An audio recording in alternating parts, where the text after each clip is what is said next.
Amados hermanos, en nuestro Señor Jesucristo nos encontramos en la misa del día, que es la tercera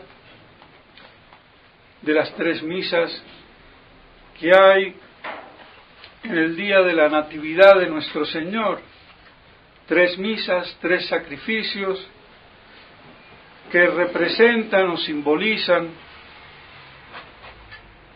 ese triple nacimiento de nuestro Señor. La primera misa, su nacimiento temporal de las entrañas puras de la Santísima Virgen,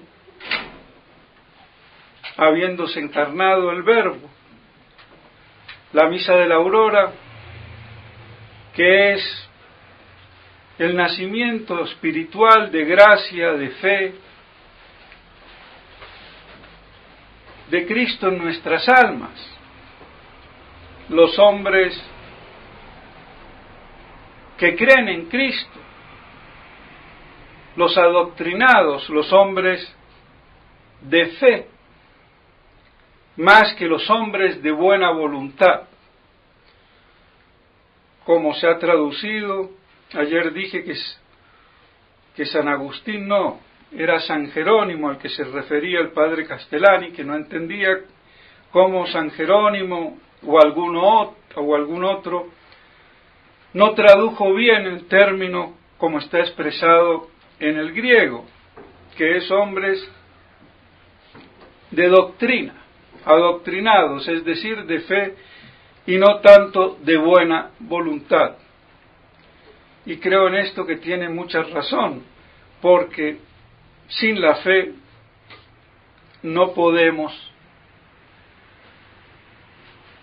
creer en Cristo. De ahí la necesidad imperiosa de la fe, concebir al Verbo en nuestra alma por la fe. Por eso gritó nuestro Señor, más bienaventurado, no tanto cuando le dijeron la madre que le dio a luz, sino aquel que cree en Él. Y la misma Virgen María primero creyó en la palabra de Dios, dando su fiat. Entonces, por eso hay que concebir por la fe primero al Verbo, creer en Él. Y así la tercera misa es de la generación eterna, esa procedencia del Padre como Verbo eterno, que es lo que nos dice sublimemente el Evangelio de San Juan en su inicio, como desde toda eternidad el Verbo fue engendrado, no de una manera como podemos verlo física y biológicamente en el tiempo, sino desde toda eternidad como el pensamiento. No olvidemos que la segunda persona es el Verbo de Dios Padre, misterio inefable de la Santísima Trinidad. Y la epístola en que conjuga tanto el aspecto eterno del Verbo como su aspecto temporal. Y eso a veces puede prestarse a confusión, pero si tenemos siempre presente ese doble nacimiento de nuestro Señor, el eterno y el temporal, pues fácilmente podemos entenderlo, o quizás no tan fácilmente, pero por lo menos no confundirnos. Y así algunas veces vemos que se habla de primogénito y de unigénito. Cuando habla de unigénito, evidentemente es el unigénito de Dios Padre. No hay más. El único Hijo es el Verbo, que se encarna.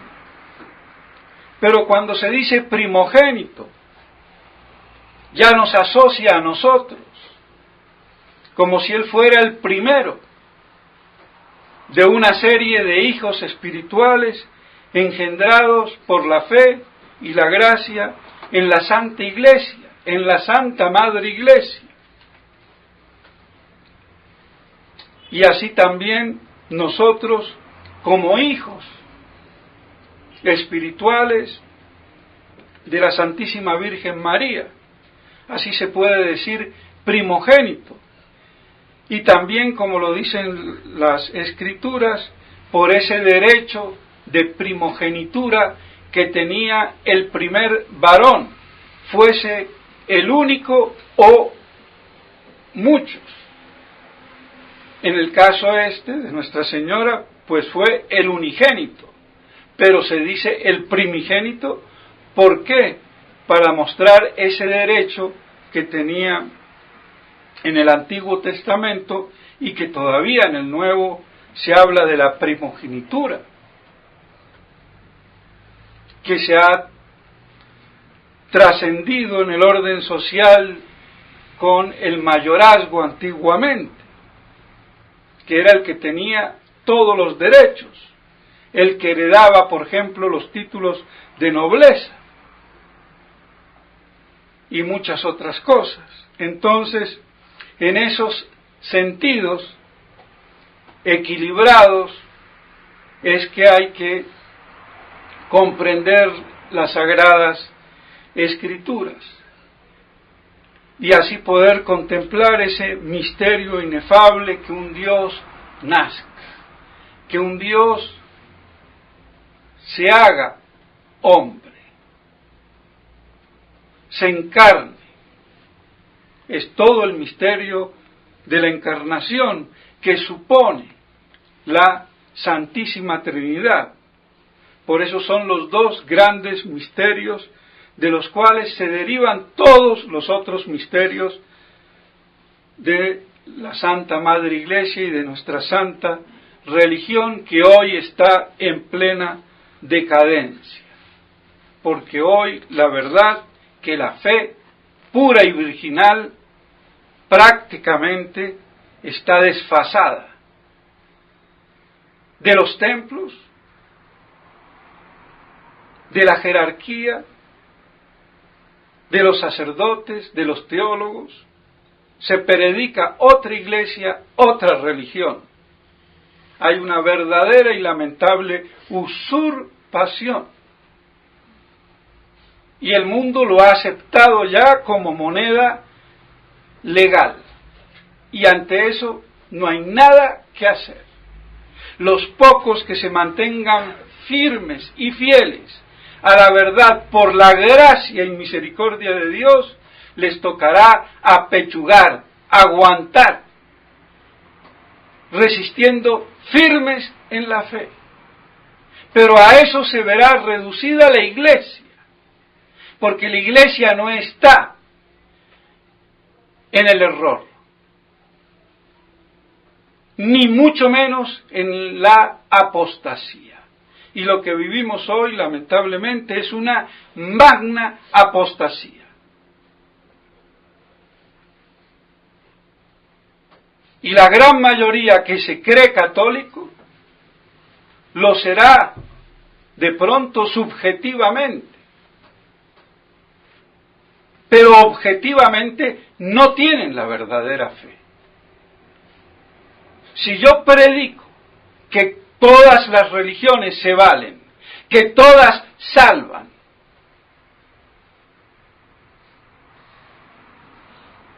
como Teresa de Calcuta, y que santa de la iglesia, ¿de qué iglesia será? ¿De la católica? No. Perdón, las cosas como son. Que sea buen judío, que sea buen musulmán, no.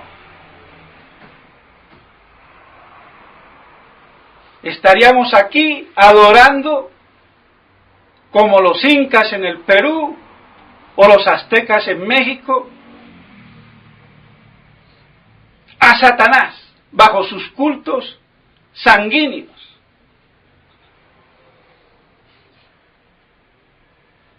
O estaríamos como chamanes de la Sierra Nevada, o brujitos por ahí. La iglesia es misionera porque hay que convertir. Entonces no puede cualquier religión salvar. Es más, no hay varias religiones, hay una sola. Hay un solo Dios verdadero, una sola fe, una sola iglesia. Entonces ese concepto excluye. ¿Y quién lo acepta hoy? Esa es la libertad religiosa, la libertad de conciencia.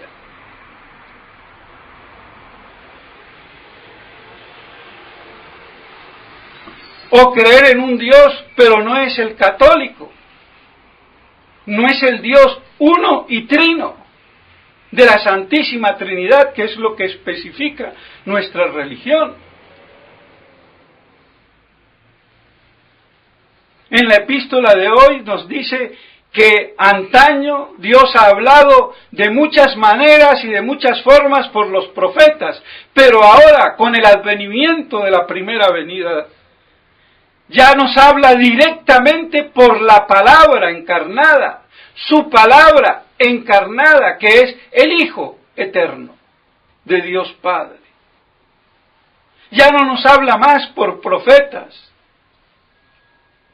sino Dios en persona. ¿Qué más? Y eso hace la plenitud de los tiempos. Pero el mundo no le acepta, lo aborrece, lo rechaza. Y bueno, ese es el drama. Pues bien, mis estimados hermanos, que nosotros guardemos esa fe en Dios nuestro Señor, en la iglesia verdadera, no en la falsificación de la iglesia, hay que decirlo. Lo que hoy circula como iglesia católica, apostólica y romana no es la iglesia católica fundada por nuestro Señor y los apóstoles. Es una iglesia cismática, en ruptura. Y por eso el Papa de turno es el gran personaje religioso y político.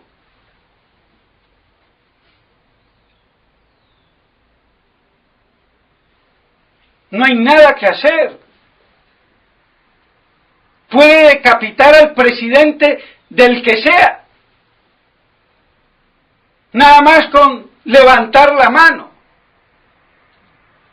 Y esa es la obra del anticristo pseudoprofeta.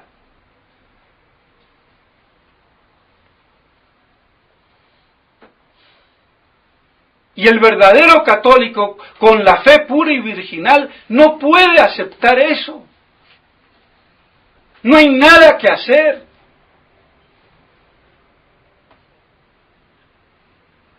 Por eso la gran mayoría de los tradicionalistas viven perseguidos, y de los medio tradicionalistas como la línea media, que no quieren ser modernistas, pero tampoco tradicionalistas del todo, porque no quieren oponerse a lo oficial, a la oficialidad, no quieren estar mal.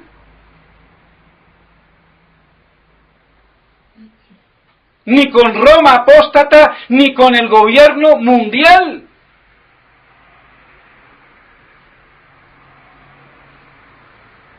Entonces, media línea. Por eso nuestro Señor habló de la gran apostasía, y es esto que estamos viviendo hoy. Por eso nos vemos confinados a celebrar la misa en catacumbas, para mantener la verdadera misa, la verdadero misterio de fe.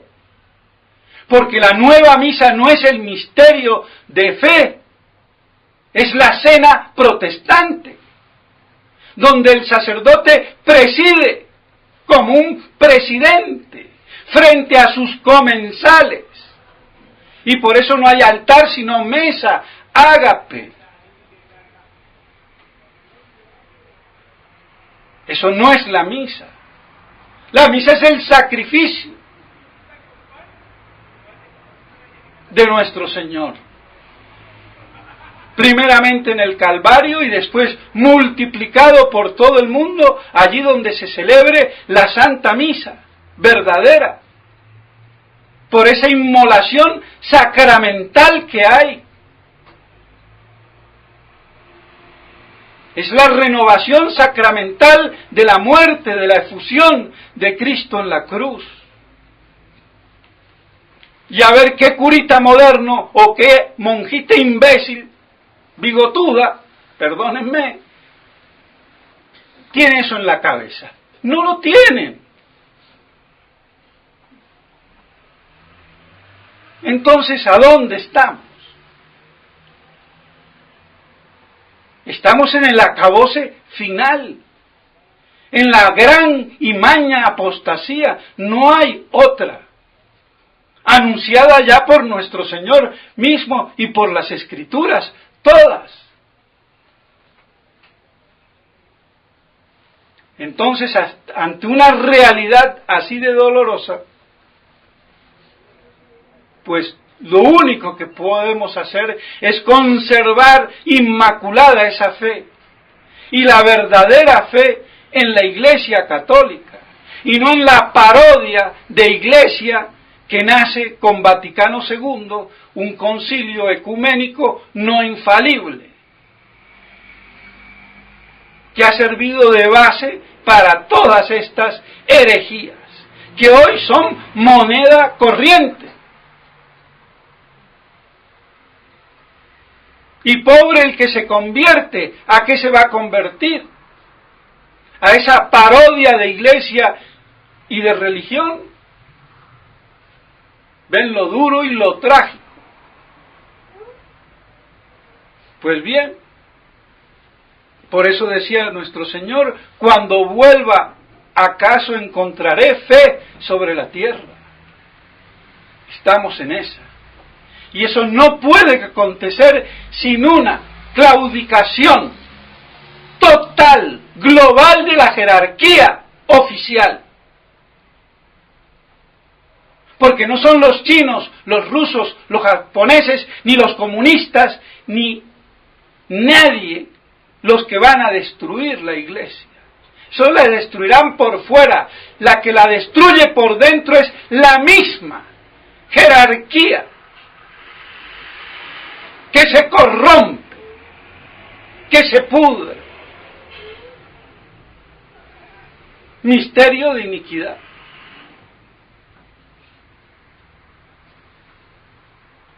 Ahora es doloroso y costoso ver las cosas así. Eso exige una preparación. Pero bueno, por eso no hay que cansarse de decirlo. Y sin componendas, sin arreglos, sin disimulaciones. Porque la palabra divina no tiene componendas, no puede tener mezclas. Entonces vemos que uno dice, ¿y quién se va a salvar? Y bueno, muy difícil. Pero para Dios no hay nada imposible. De todos modos, ni nosotros sabemos si nos vamos a salvar. Esperamos en la misericordia divina. Y por eso tenemos que ser fieles a la iglesia verdadera, católica, apostólica y romana, fuera de la cual no hay salvación. Y centrada entonces en esa fe en Cristo Jesús. que es un misterio, un Dios todopoderoso, no solamente que nazca, se haga hombre, sino impotente, indefenso, como un bebé, como un niño. Pero ahí está el Rey de Reyes y Señor de Señores. Y por eso las Navidades nos invitan a adorarlo en espíritu y en verdad. Y que mantengamos así la llama viva de la verdadera fe para poder mantenernos como hijos fieles de la Santa Madre Iglesia, fuera de la cual no hay salvación. Por eso hay que pedirle a la Santísima Virgen María que nos ayude y que nos proteja bajo su maternal manto, y que así como fieles hijos podamos al lado de ella mantenernos de pie en medio de un mundo cada vez más impío, más anticatólico, más anticristiano, que no puede ser mayor. Que Dios nos escuche y que la Santa Navidad nos ayude a mantener viva esa llama de la verdadera fe. En nombre del Padre, del Hijo y del Espíritu Santo. Amén.